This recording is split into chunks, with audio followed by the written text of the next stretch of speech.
নমস্কার বন্ধুরা, job factory চ্যানেলে আপনাদের সকলকে স্বাগত। আপনারা কিন্তু বুঝতে পেরেছেন যে ডব্লিউবিএসএসসি গ্রুপ সিটির যে রেজাল্ট আপডেট, সেই রেজাল্ট আপডেট নিয়ে কিন্তু একটা গুরুত্বপূর্ণ ঘোষণা কিন্তু এইমাত্র কিন্তু শিক্ষামন্ত্রী করেছেন। শিক্ষামন্ত্রী তার ঘোষণায় কি বলেছেন সেটা কিন্তু এই ভিডিও সম্পূর্ণভাবে শুনবেন, তাহলে বুঝতে পারবেন শিক্ষামন্ত্রীর বক্তব্য এই গ্রুপ সিটির রেজাল্ট কবে আসতে চলেছে। তবে আমার যে পার্সোনাল মতামত বলেন, সেই পার্সোনাল মতামত হয়ে আগস্ট মাসের 3rd বা 4th উইকে কিন্তু এই রেজাল্ট আসার সম্ভাবনা রয়েছে এবং এই রেজাল্ট আসার সম্ভাবনা কিন্তু এই যে আগস্ট মাসের 3rd এবং 4th উইকে আসার কিন্তু সম্ভাবনা রয়েছে বলে আশা করা যাচ্ছে।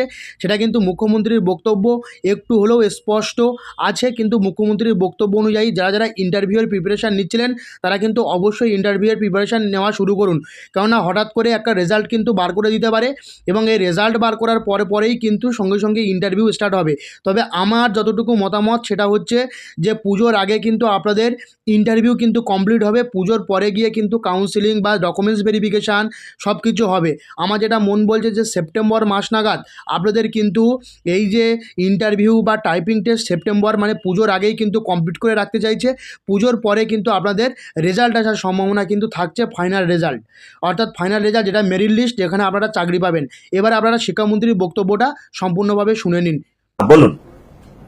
বলছি যে ওই যেটা বলছিল যে 31st আগস্ট পর্যন্ত আপনার ডেডলাইন 9, 10, 11, 12 যে চাকরি বাতিল হয়েছে তার নতুন করে পরীক্ষা হয়েছে, তার রেজাল্ট বেরিয়েছে, তাদের চাকরিতে পুনর্বহাল করা। আর 1 মাস বাকি আছে। আপনাদের যে অবস্থা 1 মাসের মধ্যে এটা সম্ভব না। আপনারা এখন কি করবেন? গতকাল আমি এটা বিস্তারিত বলেছি। আমরা নবান্নে যখন বসেছিলাম গতকাল আমরা কম্পোজিট গ্রান্ট দেওয়ার জন্য, তখন আমি বলেছিলাম, আবারও আপনাদের মাধ্যমে আমি সকলকে এটা জানাতে চাই, এসএসসির মাধ্যমে যে মহামান্য সুপ্রিম কোর্টের রায়ের ভিত্তিতে যে এসএসসি হয়েছিল এবং যে নিয়োগ প্রক্রিয়া মাঝখানে স্থগিত ছিল, সেই নিয়োগ প্রক্রিয়া এখন সম্পূর্ণ হওয়ার দিকে, সেগুলোর কাজ দ্রুততার সঙ্গে চলছে।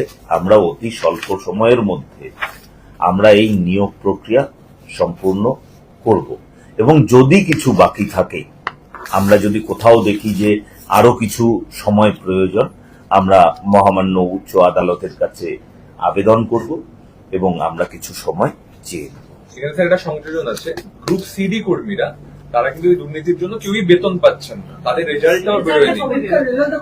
সেক্ষেত্রে দেখুন, সেটা আমাদের প্রাথমিক যে 26,000-এর জন্য আমাদের 31শে আগস্ট পর্যন্ত একটা ডেডলাইন বেঁধে দেওয়া হয়েছে, সেই বিষয়টা নিয়ে আমরা কাজ করছি।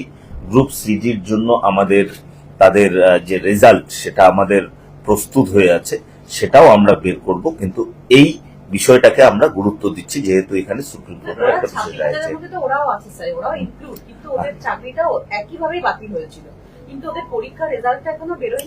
ওদের পরীক্ষার রেজাল্টটা বেরিয়ে যাবে, না টাইম ফ্রেম নেই। আমরা মূলত প্রথম দিকে আমরা যে শিক্ষক মহাশয়দের যেটা আছে, যেহেতু তাদের চাকরিটা নেই আদালতের নির্দেশ ক্রমে, আদালত যেরকম নির্দেশ দিয়েছে, আর এখানে শিক্ষকদের যেটা 31 আগস্ট পর্যন্ত আছেন ওনারা, ঠিক আছে, এদেরটা আমরা দেখছি, ওদেরটাও আমাদের নজরে আছে।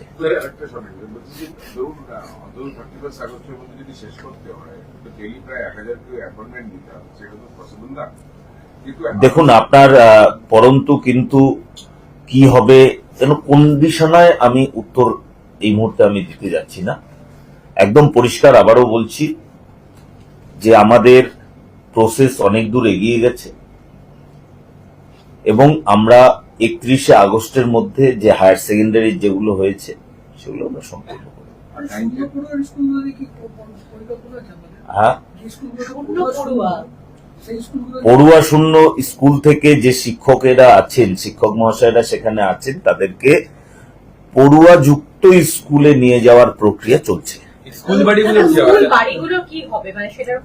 স্কুল বাড়িগুলো এখনো সেটা নিয়ে আমাদের এখনো কোনো বিস্তারিত পরিকল্পনা হয়নি। আমরা সেটা ক্যাবিনেটে আলোচনা করে সেটা সিদ্ধান্ত, সেটা আমাদের